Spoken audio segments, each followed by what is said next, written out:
समानता का और अभिव्यक्ति की स्वतंत्रता का अधिकार देता है। तो शेड्यूल 19 में सभी को अधिकार है कि वो अपनी बात को कह सकें और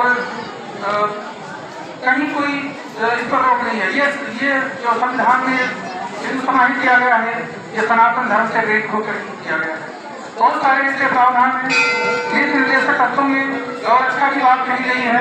वो हमारे सनातन धर्म में भगवान अवतार देते हैं, बार बार इस धरती पर आते हैं धरा धाम पे, तो उनकी रक्षा के लिए तो बहुत धेनु देव हितकारी कृपा सिंधु मानस प्रभु श्री राम जी, भगवान श्री कृष्ण जी बार बार धरती पर जब भी आते हैं तो इनकी रक्षा के आते हैं। संविधान में भी उसका प्रावधान किया गया है। अब ये बात अलग है कि उसको पूरी तरह से लागू नहीं किया गया। संविधान में वो नीति निर्देशक तत्वों को इसलिए रखा गया है कि कोई भी कल्याणकारी राज्य जो नागरिकों का अधिकतम हित चाहेगा वो उसको पूरी तरह लागू करेगा।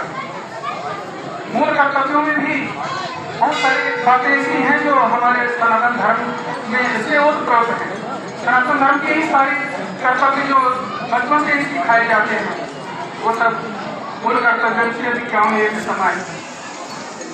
तो संविधान और सनातन धर्म एक दूसरे के पूरक हैं, कहीं तो कोई उसमें भेद नहीं है। बस उसको कुछ गलत ढंग से उसको लागू किया जा रहा है बहुत सारी सरकार द्वारा।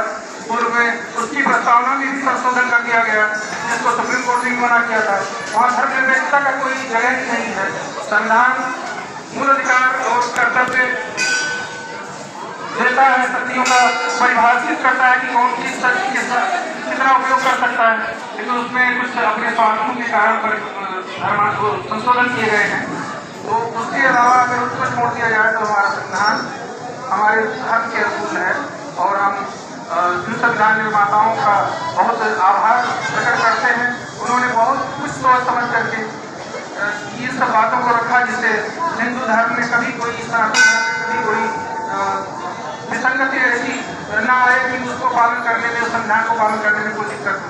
हमारा तो सार्वभौमिक देश है, हम वसुधैव कुटुंबकम की भावना से उत्पन्न है।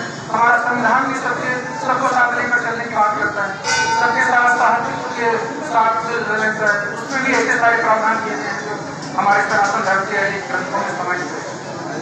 तो मैं इन्हीं शब्दों के साथ अपनी बात को विराम देता हूँ और महाराज जी का वो साथ चलेंगे। धन्यवाद।